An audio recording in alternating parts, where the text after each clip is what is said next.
اعوذ باللہ من الشیطان الرجیم بسم اللہ الرحمن الرحیم الحمد لأہلہ والصلاة والسلام علی اہلہا اما بعد۔ سامعین و ناظرین محترم، امام محمد تقی علیہ السلام کا مقام اور منزلت علماء اہل سنت کے نزدیک بنی عباس کے خلیفہ مامون عباسی اور معتصم عباسی کے زمانے میں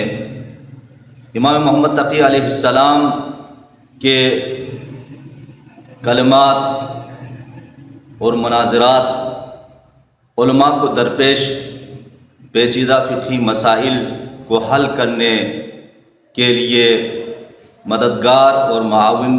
ثابت ہوتے تھے۔ شیعہ اور اہل سنت علماء کے اعجاب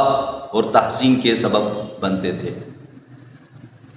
ایک طرف سے امام محمد تقی علیہ السلام شیعہ اہل بیت کے امام تھے اور دوسری طرف اہل سنت علماء ان کی علمی عظمت کی تصدیق کی ہے اور آپ علیہ السلام کی علمی شخصیت کو ممتاز شمار کیا ہے۔ اسی لیے اہل سنت عالم سبط ابن جوزی کہتا ہے کہ امام محمد تقی علیہ السلام زہد و علم و تقوی، بخشش، کرم و جود میں اپنے والد امام علی ابن موسیٰ رضا کی راہ میں گامزن تھے۔ اور اسی طرح اہل سنت عالم ابن حجر حیثمی کہتا ہے کہ مامون عباسی نے امام محمد تقی کو اپنا داماد منتخب کیا کیونکہ کم سنی کے باوجود علم و آگاہی، حلم و بردباری میں زمانے کے تمام علماء اور دانشوروں پر فوقیت اور برتری رکھتے تھے۔ اسی طرح اہل سنت عالم فطال نشاپوری کہتا ہے کہ مامون عباسی امام محمد تقی کا شیدائی ہوا کیونکہ وہ دیکھ رہا تھا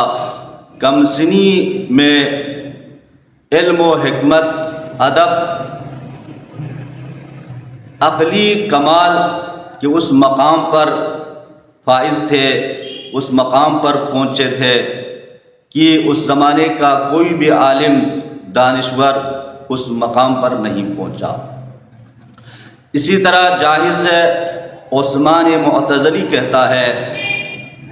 اس کی وجہ شہرت خاندان علی علیہ السلام کی مخالفت کی وجہ تھی، اس کے باوجود، دشمنی کے باوجود وہ کہتا ہے امام محمد تقی علیہ السلام کو 10 عظیم شخصیات میں سے قرار دیا گیا ہے، اور وہ لکھتا ہے وہ سب عالم، عابد، متقی، پرہیزگار، پاک و پاکیزہ ہے۔ الہی ہم سب کو امام محمد تقی علیہ السلام کی معرفت حاصل کرنے کی توفیق عطا فرمائے۔